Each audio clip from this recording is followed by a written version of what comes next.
بسم اللہ الرحمن الرحیم۔ السلام علیکم ناظرین، نکتہ میں خوش آمدید۔ کائنات اور وجہ تخلیق کائنات کا 5واں ایپیسوڈ۔ اس کے پچھلے تمام ایپیسوڈز کے لنکس آپ کو ڈسکرپشن میں مل جائیں گے، جس میں کائنات کا آغاز، کائنات کی ترتیب اور کائنات کے مدار کی بناوٹ وغیرہ شامل ہیں۔ ناظرین، اگر آپ ہماری کائنات سیریز ملاحظہ کرتے ہیں تو آپ تخلیق کائنات کے متعلق قرآنی اور سائنسی نظریات جان سکیں گے۔ اس کے ساتھ ساتھ بے شمار مشاہدات اور تجربات جو رب کائنات کی ربوبیت اور خالق کائنات کے وحدہ لا شریک ہونے کا منہ بولتا ثبوت ہے، آپ ملاحظہ کر سکیں گے۔ ویڈیو شروع کرنے سے پہلے اگر آپ نے ابھی تک ہمارا چینل سبسکرائب نہیں کیا تو پلیز سبسکرائب کر لیں تاکہ ہماری نئی آنے والی ویڈیوز آپ کو بآسانی موصول ہوتی رہیں۔ آج کا ہمارا موضوع سائنسدانوں میں اختلاف اور سیارے کا زمین سے ٹکرانا ہے۔ 10 ارب سال پہلے ہماری یہ کائنات روشنیوں کا ایک ویران سمندر تھی، جس میں کھولتے ہوئے سیارے اور ستارے اپنے اپنے راستوں میں تیر رہے تھے۔ خلا میں بے شمار گیسیں دندناتی پھر رہی تھیں، گریویٹی فورس ایک مربوط نظام تشکیل دے رہی تھی، جبکہ ڈارک انرجی کائنات کا سائز 3 لاکھ کلومیٹر فی سیکنڈ کی رفتار سے بڑھا رہی تھی۔ بگ بینگ کے کروڑوں سال بعد زمین کے وجود آنے پر سائنسدانوں نے 2 رائے اختیار کی۔ سر جیمز زین کہتے ہیں کہ ہماری زمین سورج کا ایک ٹکڑا تھی جو کسی سیارے کے سورج پر کشش کے باعث جدا ہوا اور ٹھنڈا ہو کر سیارہ بن گیا۔ اس تھیوری کے بعد ایک عظیم بحث کا آغاز ہوا۔ کافی سائنسدان اس تھیوری سے متفق نہیں تھے، وہ کائنات کو بگ بینگ کے بعد گریویٹی فورس کا نتیجہ قرار دے رہے تھے۔ یہ بحث 50 سال تک جاری رہی۔ 2003 میں اتفاقاً ایک واقعہ پیش آیا۔ زمین سے 400 کلومیٹر دور خلا میں سائنسدانوں کا ایک اسپیس سینٹر تھا۔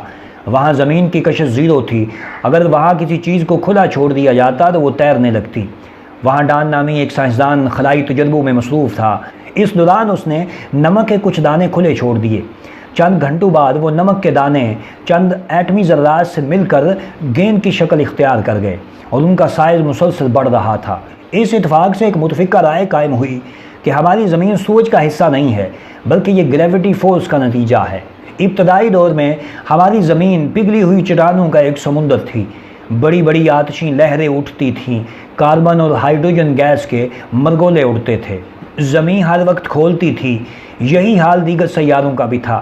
گویا کائنات جلتے ہوئے شعلوں کا بھیانک جہنم تھی، جس کا درجہ حرارت 1100 سینٹی گریڈ سے بھی آگے نکل چکا تھا۔ اچانک خلا میں ایک تیرتا ہوا سیارہ زمین کے مدار میں داخل ہوا۔ سائنس اس کو تھیا کہتی ہے۔ اس وقت زمین کی کشش نہایت طاقتور تھی، لہذا یہ سیارہ بڑی تیزی سے زمین سے ٹکرایا۔ یہ ایک عظیم دھماکہ تھا جس کے نتیجے میں زمین کا لاوا ہزاروں کلومیٹر خلا میں اچھلا۔ یہ ایک عظیم دھماکہ تھا۔ لاوا زمین کے گرد خلا میں پھیل کر سرد ہوتا گیا۔ یوں زمین کے اوپر اور اس کے گرد و نواح میں بڑی بڑی چٹانیں اور خلائی پہاڑ وجود میں آتے گئے۔ یہ سب زمین کے مدار میں چکر کاٹنے لگے۔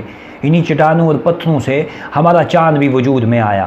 تھیا جیسے کئی سیارے دیگر سیاروں سے ٹکراتے گئے، یوں ان کے گرد پتھر، چٹانوں، خلائی پہاڑوں اور چاندوں کے ڈھیر لگتے گئے۔ یہ ایک مکمل نظام بن رہا تھا جسے کوئی اندیکھی ہستی نہایت مہارت سے بنا رہی تھی۔ بسم اللہ الرحمن الرحیم۔ اللہ لا الہ الا هو الحی القیوم۔